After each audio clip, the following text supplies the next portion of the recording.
Tunaona hiyo mambo ya saba. Kwa sababu tunasema tunataka saba ifunguliwe. Mnakubali saba ifunguliwe? Mnakubali saba ifunguliwe?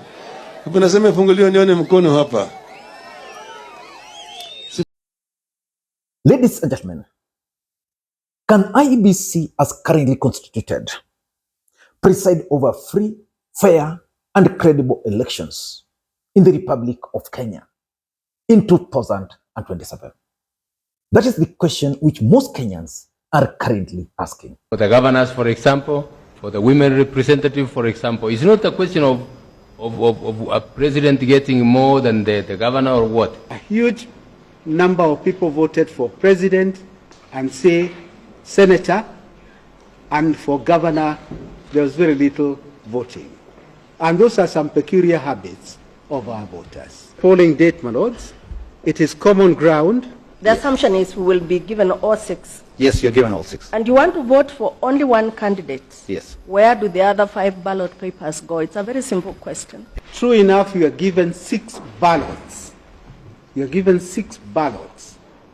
But there is no corresponding obligation that you must vote for all the 6. Even with the color coding that the ballot boxes have and the ballots themselves have, room is still created for what your ladyship correctly called the stray ballot, which is a correct ballot placed in the wrong box. What we are asking, yes, where do those 5 go?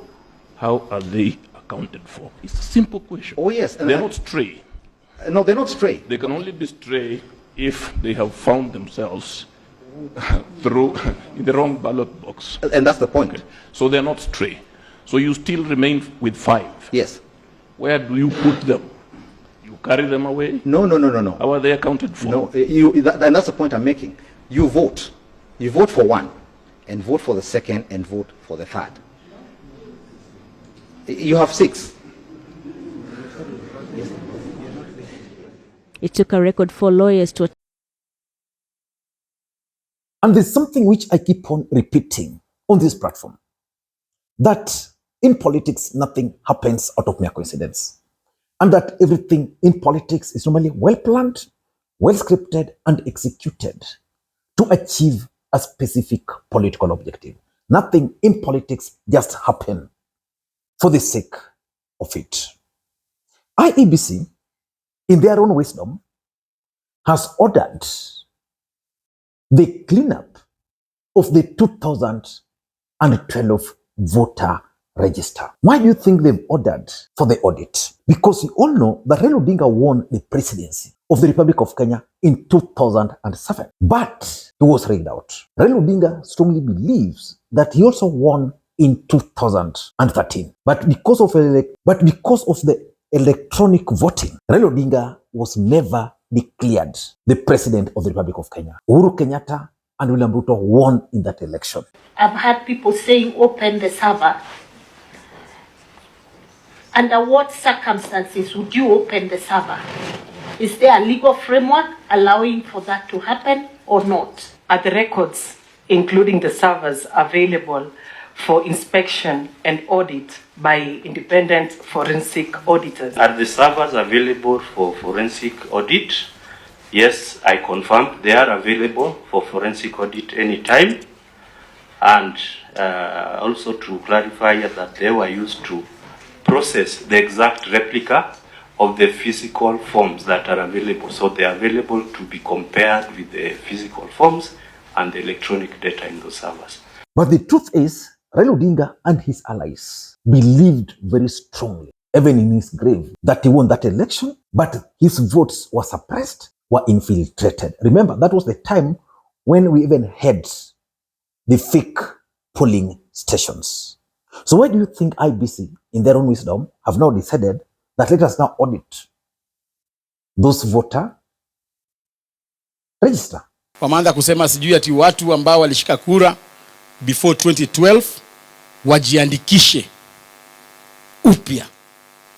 Ukiangalia hiyo register ya all the people wenye wameshika kura before 2012, utapata watu wa mlima ndio wengi kabisa. So wanataka wale wazee wa mlima wa kitambo wasipige kura. So we need to take that matter seriously we've not been given adequate notice. Now we've not been given enough reasons to warrant those people who registered before 2012 to register afresh. Otherwise, sisi tumeamua kwamba ni one term. I want to hear your voice on that. Is it part of the 2027 rigging scheme? Or do you think it is part of the electoral justice which Raila Odinga died for? Ladies and gentlemen, in this video, I want to look at this latest audit. Because according to IEBC, they are making some legitimate orders that, in the people who are registered in 2012, their biometrics were not captured. And therefore, they are not in the biometric register. And therefore, they should go back and register. But the biggest question is, why do you think their details were not in the biometric register? Simple. Some of them were too young to vote. We all saw those IDs which were issued. Number two, some of them were even not registered voters in the first place. So you could not capture biometrics of a fake voter. You can only do it to a physical person.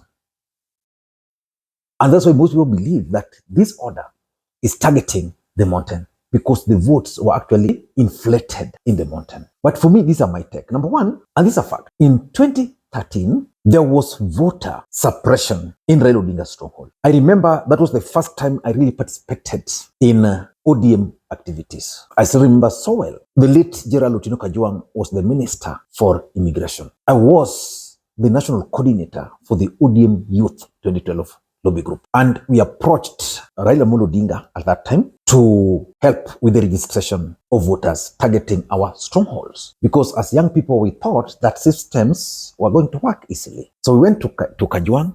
We were targeting the coastal region because during our political activities as ODM lobby in the coastal region, we realized that majority of those people were not registered. Forget about even they didn't have ID in the first place. Forget about the registration. So how can you even register without ID? So we wanted Kajwang to use his influence to facilitate us to go to the ground to conduct mass voter registration. This was thwarted. Yeah. And I remember when the IEBC opened the gates for the registrations the way they have done today, they would tell the people of Nyanza, where I come from, that for example, today we are in Paponditi, in Yakach, or Sigoti, where I come from. Then you go there. That's what they announced, that today we'll be here. So everybody prepares to go there. Say Paponditi. So when you arrive there, then you are told they are not here. They're in Paponditi. In Katito, for example. So it was just those kind of games. So most people got tired. And in most cases, you'd go there, the kids were not working, or something just happened. While in Mount Kenya at that time, people were just being, the kids were everywhere. And that's how Raila Odinga's votes were suppressed, the registration. And that's why now Mutahi Makwiny came up with the tyranny of numbers. So the fear is, if this register were to be cleaned, a lot of things are going to be unmasked. Number two, and this is something which most people know, if not everybody, that there were voter inflation in Mount Kenya. Because these guys learned, the deep state, after Raila Odinga defeated Kibaki, that they needed to win, but through a narrative. So during registrations, it was slowed down in Raila Odinga's strongholds. But in the mountain, they were facilitated. And even people who are underage were registered to vote.